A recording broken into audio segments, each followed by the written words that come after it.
Happy Thursday morning to each of you. It's 9:30 here Mountain Time, and I am enjoying the cold weather. Well, am I? It was 3 degrees when I went to work out this morning. Oh my goodness, I'm not sure if I'm ready for this. But I have a guest today that will warm your heart and soul, I hope. I think she does mine. I've enjoyed visiting with her and working with her in the past, and I'm glad to have her with me today. Vaishali is from the San Francisco Bay Area, and many of you know that I lived in the area there in Palo Alto for a number of years and even over in Fremont, and I loved my time in the Silicon Valley and the Bay Area, and San Francisco is like my #1 favorite place. So I'm excited to have her bring the sunshine from San Francisco. Although I do remember that, who was the author that said, the coldest winter I ever spent was a summer in San Francisco, and that sometimes rings true, doesn't it? Well, let me tell you just a little bit about Vaishali before I bring her on. She is a go-to expert for entrepreneurs, and I've been working as an entrepreneur and with lots of entrepreneurs and small business owners. And she used to, what I love about being in the Silicon Valley, she used to make computer chips, right? She's an engineer, she's a science, she's a STEM gal, and now she's changed and she's looking more at the other side of all things, kind of asking the right questions and getting guidance through intuition. So she's a go-to expert for the entrepreneurs and business owners who would like to see through the future, because in today's times, 2020 especially, right, most of us can get confused, panicked, and unsure. So she's actually a business psychic, and she shows us how the outcome of different decisions will unfold in the future. I'm sure every one of us in our personal life even have said, our decisions determine our destiny, right, or determine what happens to us. And so the bottom line is you get to peek into the future a little bit by being in the present time.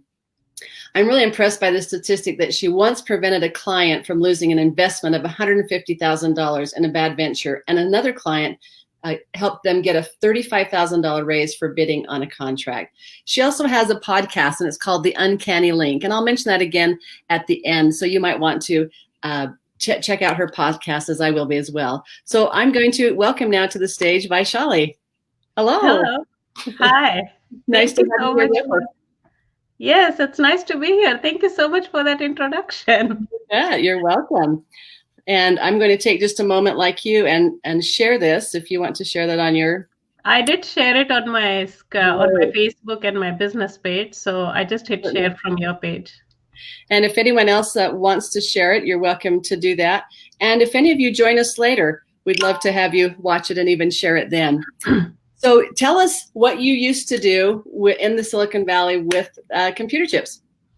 So I used to actually design computer chips. So I didn't know I would be talking about it today, but here we go. So, like inside the computer, they have silicon chips. And then what you can see is, if you've opened a computer or something, you'll probably see it's called a PCB. It's like a printed circuit board. Mm-hmm. And then on top of that, there are some chips. You just see the packaging and the pins. Okay, like kind of if you have a car, you just see like the exterior and the wheels, right? But there is like a whole engine inside the car and a whole system that keeps it going, because if it doesn't, then the car is going to stop, and you don't want that to happen, do you? Exactly, no. So inside the package you have what is known as circuits, and these circuits actually do the functioning. So what they do is they enable certain functions, and we have to design them according to certain specifications so that they do exactly what they are supposed to do. So think of it like if you lift the hood of the car, you will see a lot of different things. And then each of those components has been designed, and they have to meet certain specifications.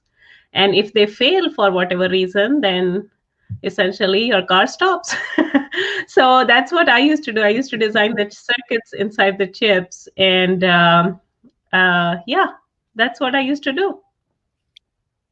So in other words, you have a very mathematic, logical, analytical, and science mind. You were an engineer, and that is fabulous. And I love to see women in STEM. But you have made a shift in your career. How long ago was that? So this was around 2014-ish timeframe is when I shifted to metaphysics. And it actually happened by accident when I was seeking some answers, and I wasn't able to get them. So I said, you guys are actually clowns.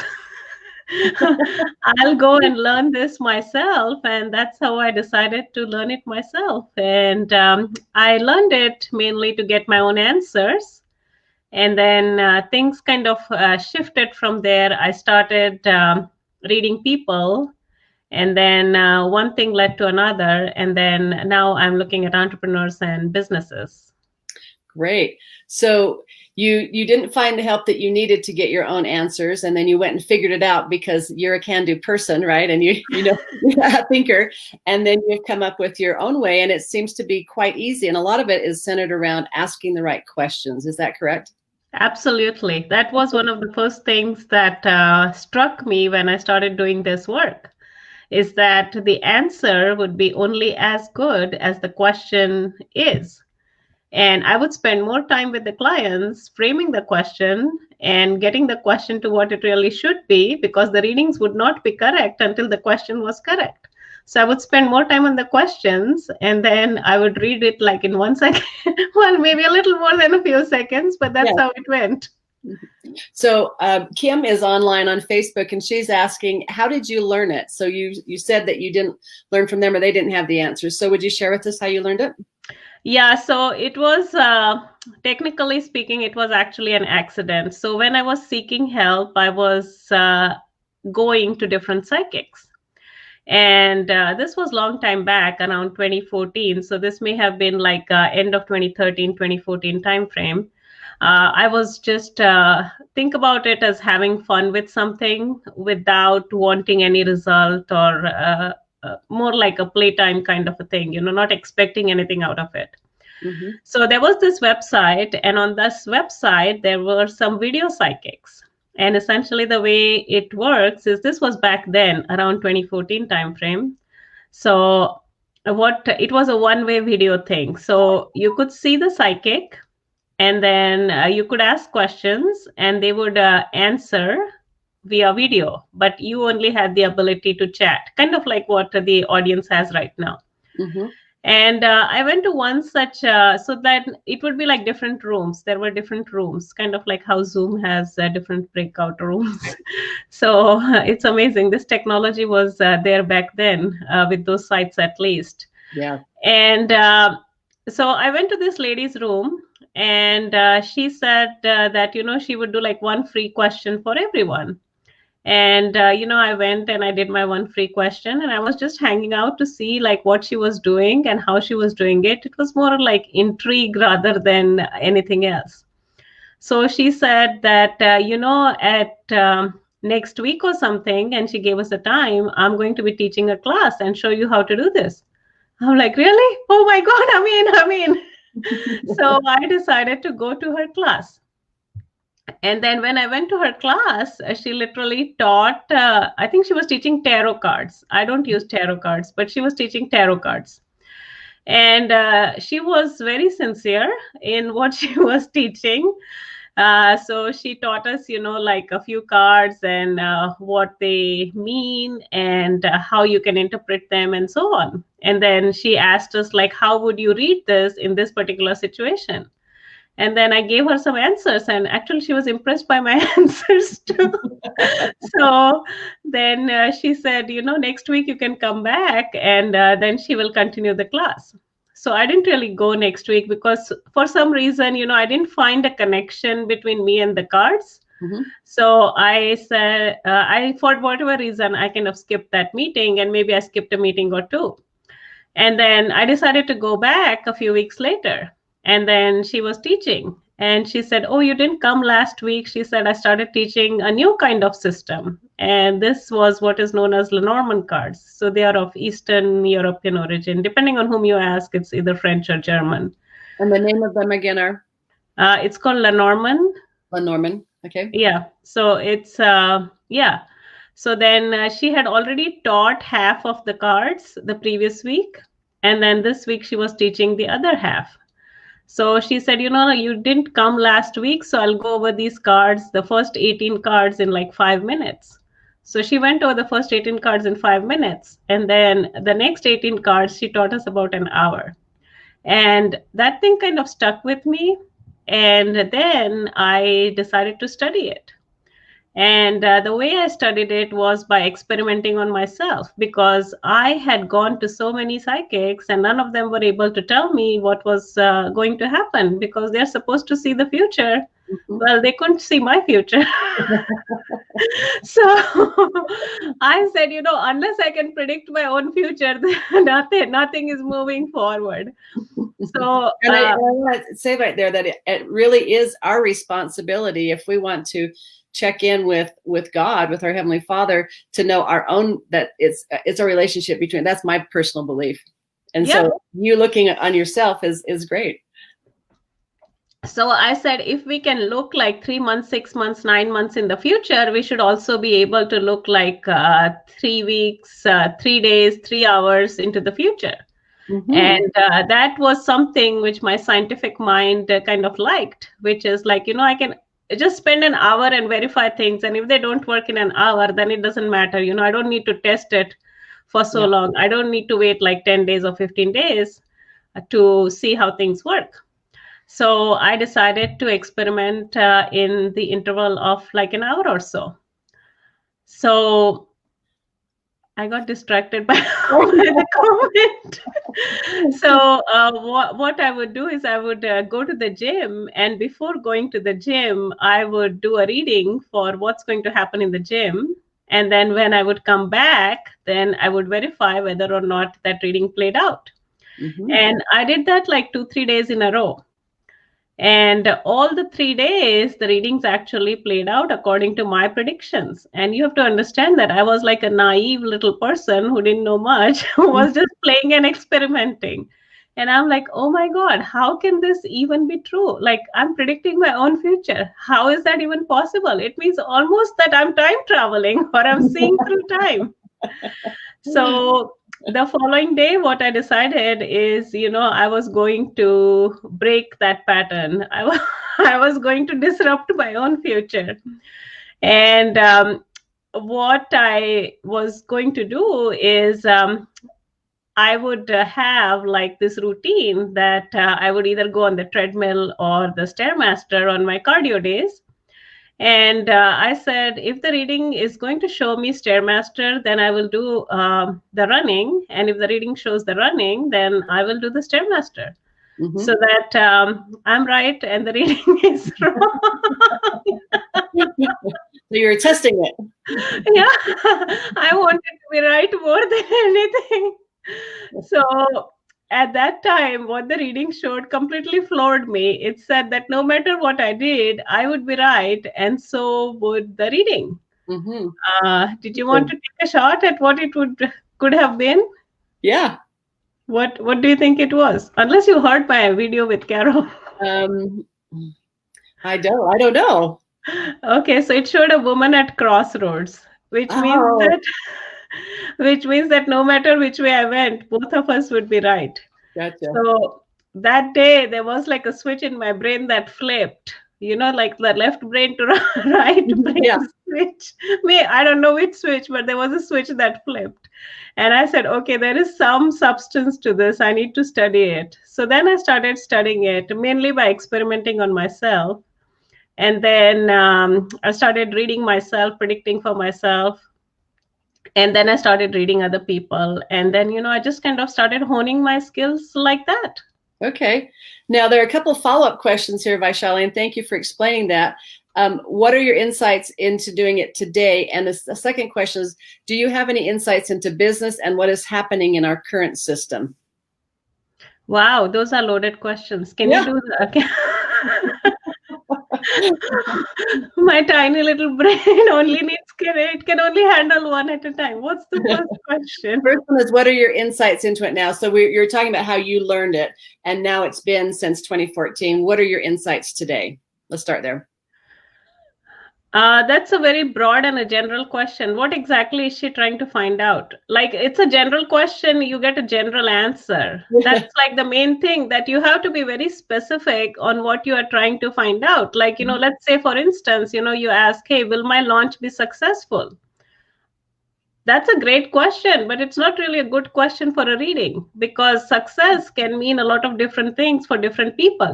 For somebody who has never launched, even if they make like $100 or $1,000, that's a successful launch because they made like one sale or 10 sales, however many sales, right? So we said that questions were a part of it. So how would you set up the questions? So teach us about how to ask good questions or specific questions. Yeah. So like, can you repeat the question you just said about the insight thing? Do you have any insights into business or the economy or the election? So pick one of those topics and Oh, business or economy or elections. Okay, I didn't hear the second part of it. So having insight. Let's like pick the elections. What directions are they heading? Or pick the economy. Which direction is it heading? So oddly enough, I had done a reading about the election, and I had asked who was going to win. And it showed what is known as a little bit of a Mexican standoff. Aha. I've saved that reading actually. This was before the elections happened. I said, let me just find out who is going to win, because intuitively I knew who was going to win, but I said, let me verify my result. So yeah, it showed a little bit of a standoff. So you can ask who will win the election. So that is one thing. So that's one way to ask the question. You were wanting to know about questions. So one way to ask the question is who will win the election. Okay, now if you, one question by itself is not enough. You need like more evidence to be able to back things up. And I call it as combining collective intelligence. I talk about it on my podcast. There is an episode. So you have to ask. Your podcast again is called The Uncanny Link. And by the way, Kim is saying that you're so cute. Oh, thank you. She likes the Mexican standoff question that you saw that. Yeah, I love that. So I wasn't sure how it was going to play out, but we'll get to that. So what we can ask is who's going to win the election. And let's say that we have about 70% confidence in our reading abilities. And we say that, okay, this means that Joe Biden is going to win the election. But our confidence is not 100%, and human beings can make mistakes, right? So you have to back that up. Like the mistake is in the interpretation of the answer. So you have to back that up by a couple more questions. So the second question you can ask is, will Trump still be a sitting president next year? Okay. And then if it shows that he's not going to be the president, then you just got the verification of your first question. Now you've added to your evidence. And then the third question you could possibly ask is around, will Kamala Harris be the next vice president? And then if you get a yes on all of them, then all of them are pointing to the same thing. And then you can say that, okay, this is going to be our next president. So a lot of times people come and they want like a quick fix. Oh, is my launch going to be successful? Is this person going to be the president? Yeah, you can tell that in like a one read, but it's not sufficient. It's okay, but it's not sufficient. Most of the times, if the reader is good, they can usually tell. But there's always a possibility that as humans, we can misinterpret certain things, especially if we are attached to it. I know we are not attached to the elections. At least I'm not. But, if there is a subject which is very dear to us, then there is a little bit of a bias to read it in our own way or interpret it in our own way. There were predictions of what would happen with the stock market depending on who was elected. So let's take investments, for example. How would someone frame the questions to find out whether they should invest or where they should invest? Okay, cool. So let's start with the first one. So whether they should invest and where they should invest. Okay, cool. So for that one, the way I would do it is you have to know your level, right? You have to know like what is by level, I mean my experience in investing. Okay, like do I just like follow the crowd, or do I do my own research, or do I have a system to figure out which stock to invest in? So that would be like the first thing you would need to figure out, like what system is going to be most profitable. Okay, like if I follow the crowd, am I going to make most money, or am I going to make more money if I build my system? Or maybe I just buy I forgot the name of the paper. I think it's called Investors Business Daily. So if I buy the thing and pick the stocks from there, that will make me most successful. So the next question you have to figure out is how long do you want to be in the trade, or how long do you want to be in the position? So let's say that somebody wants to be in the position for an hour. Okay, they are just day trading. Mm-hmm. And somebody doesn't have that kind of time and skill set, so they want to be in that position for, let's say, 3 months, 6 months. They just want to leave the money there and let the money work for them, and then maybe in 6 months they can cash out. So what we can see is, let's say a particular stock, for instance, Square. So Square is one of the payment processors that I use, and I was just looking at their stock, and oh my God, it went from like $50-100 to $200 only in the last 6 months. So if I had looked at Square and looked at what would be like a 6-month trend for it, then it would have shown that the trend is going to be up. So now, would you have asked that question? Like if you use Square and you want to invest in Square and find out if it's a good thing to invest in, then do you start with like, is Square a good investment, or what, or is it a good investment for this for 5 years or 6 months, or how do you determine that? Yeah, so the time frame is determined by the querent. So if I am the person who is asking the question, then I am the querent. And as far as the time frame is concerned, it depends on my comfort level, right? Okay.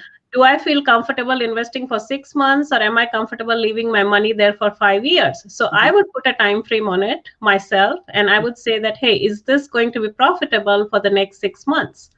So let's say it says yes. So now I got my stock, like I just pulled the stock out of my pocket. That's my own research because I use Square. So I use Square as my processor. So I got my stock. Then I got that in 6 months, it is going to go up. So then the next thing I would ask is, it's a little bit, most of the stock market is all about timing, and that is like the most challenging part as far as the reading is concerned, because then, I would have to ask, what would be like a good time to get in the market, or what system should I use to get in the market? And then, let's say you have a couple of systems. So then you have to pick one system. So I can tell you that, okay, this system is going to be more profitable to get into the stock market. Mm-hmm. So then you use that system, and then you just kind of let your money do the job for you. But yeah, so I think this is for long term. You can also do this for short term. Okay. But the readings will start getting more and more challenging as you go to shorter and shorter time frames, because then the reader needs to be more exact, right? Because every time you do something in a smaller amount of time, you need a lot more precision than having to do it in a larger amount of time. For instance, if you run a half marathon, you don't need a lot of skill to run it in a larger amount of time. So it's the same way. Great. Good. So let's take the launch, because we have several friends who are doing launches right now. And if someone's new at this, what would be a series of questions that they should ask so that they get really good results? And I am a great believer in asking questions. I ask a lot of questions like, what should I know, and what should I do, and how should I interpret this, and then take it from there. So what type of advice would you give to someone doing a launch, for example? Or let's say somebody is doing a first time launch. Okay, they have a product, and let's say they're selling it at $500, mm-hmm. and they're doing a first time launch, and their goal is 10 sales. That would put them at 5,000. Sorry. Let's say somebody is doing the first time. Something here that got you. Okay, go ahead. I was trying to answer Kim's question off my phone, and yes, the name of her podcast is The Uncanny Link. Yeah. All right. So we have $500 for the product we are selling, and we are looking to make 10 sales, right? So mm-hmm. we make like 5,000. So our target is 5,000. So the first, and then, you have a system set up to make the 5,000. Like, let's say you have a system set up to get the traffic, you have a system set up to broadcast, like do a webinar, mm-hmm. and then you have a system set up to get them to pay. Like you could use Square. Right. So use you for your advertising. They must be good because you're advertising for them. I know, I do a lot of free advertising for Square. I've been using them for a long time, actually. Since I started my reading stuff, I got burnt a lot by one of the other popular processors. I won't say the name. So we know how many we need to do and what we're selling the price for and the way we're going to do that. Yeah.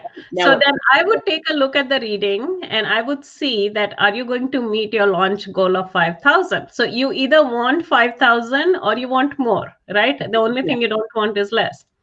And let's say that the reading shows that you're not going to meet the launch goal, just for the sake of argument.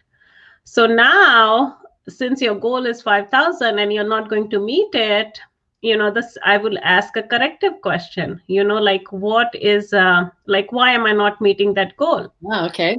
Right? So Hmm. then it's showing that there are only two sales, which means that instead of 5,000, I'm only making 1,000. So now that I know that there's only two sales, there could be a couple of problems. There could be a problem with me, which means that I'm not getting my message across properly to the people, or I don't have enough people to sign up for the thing, or I'm getting the people via the wrong means. So I can ask that why is it that I'm only getting two sales, and it will show me the answer, right? And then we take that answer. Let's say that it's showing that the marketing is not good enough, which means that I need to focus on my marketing in order to get those 10 sales.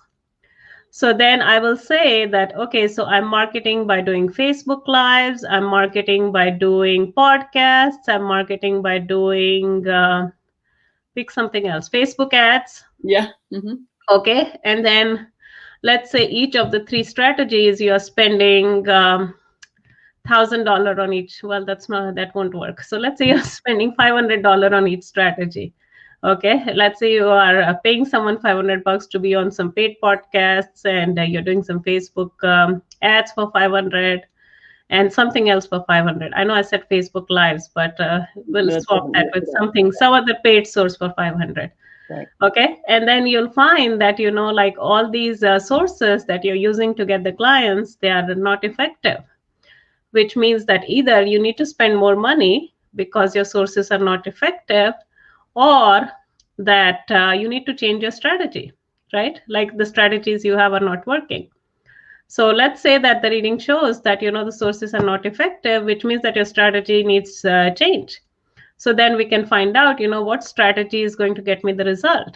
And let's say the strategy says that go into Facebook groups or do Facebook Lives or something like that. So then you kind of try that approach and see if that is helping you. So you kind of build upon it and try to come to the problem which is causing or preventing you from getting your 10 sales. And since I'm a TEDx speaker coach, I'm always thinking in terms of putting a flow of a speech together.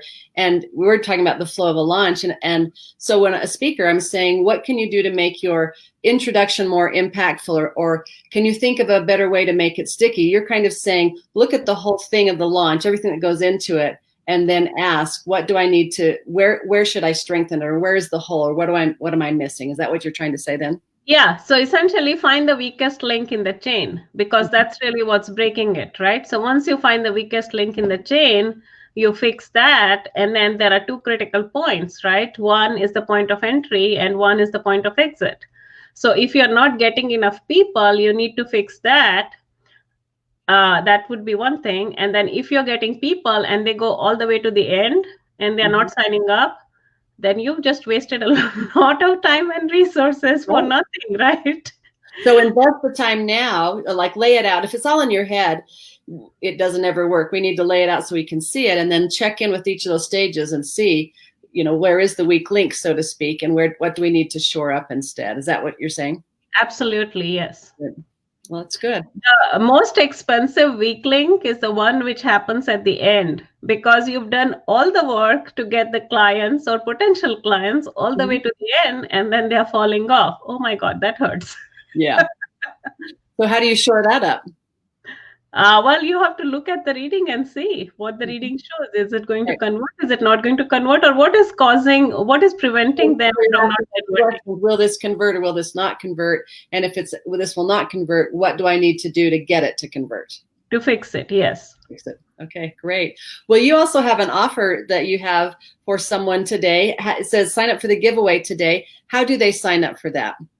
Sure. So I have an online giveaway which I'm doing. So if somebody is interested in getting their product out, their freebie rather. So Mhm. essentially, if they're interested in getting more leads by having people opt into the freebie, I'm doing a giveaway. So it's an opportunity for them to get in front of more audience and also do like a 10-minute Facebook Live with me.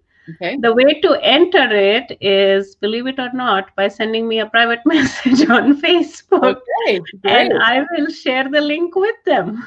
Nice. So anyone who's listening now live or who's listening in the replay, if you want to work with Vaishali and have this sign up for the giveaway today, which is to get a free 10-minute reading for your business, then send her a private Facebook message. So you see her name there on the screen, Vaishali, Vaishali. And how do you say your last name? NIkhade. NIkhade, Nikhade. So even without being friends, you can send a private message and she'll look for those and answer back to you. And so anyway, thank you for participating in the audience today. And thank you for being here to share with us how important it is to ask questions. That sometimes we think of things as being woo-woo, right? But really, I think we have an all-powerful power, our Heavenly Father, however we see that, and he is concerned about all of us. And simply if we ask those questions, those answers can come back. And you're saying the closer that you want to know, like something today or a week, the more specific and the more questions to back it up there needs to be. But if you're looking out 6 months or 5 years, then it can be a few less questions. But nonetheless, one question doesn't cut it. There has to be finding where the weak link is and shoring that up and taking the advice of how you can turn that and strengthen it and then bring it to your advantage. Good. Well, do you have one final comment or advice for our listeners here before we close out today, Vaishali? Yeah, I would love them to go to my podcast and sign up for my freebie if they are interested in learning more or working with me. Good. Thanks so much. And Kim said that she looked up those types of cards, Lenormand, right? And the most important uses of it as a tool for developing your own sense of empowerment and self-knowledge. And that's what you've given us today. And thank you for that gift. And thanks for being here live, or if you come back as well. If you want to contact her, then just send her a private Facebook message. Her website is The Uncanny Link, and her podcast is The Uncanny Link. And I know that I'm going to go listen to some of your podcasts now. Which episode would you recommend most for the conversation we've had? Which number? I think the one which says combining collective intelligence. Okay. And do you know a number on that, or just look for combining collective intelligence? Yeah, just look for combining collective intelligence. I don't know the number. Great. Thanks so much. We'll see you. Bye-bye. Bye. Thank you all for being here and joining us today on this Facebook Live, and give us some feedback if this was helpful and beneficial today. I know it certainly was for me. I believe very much in the power of questions and the power of finding where we need to shore things up and how that can help us in the future. And I'll see you the next time we're doing a Facebook Live.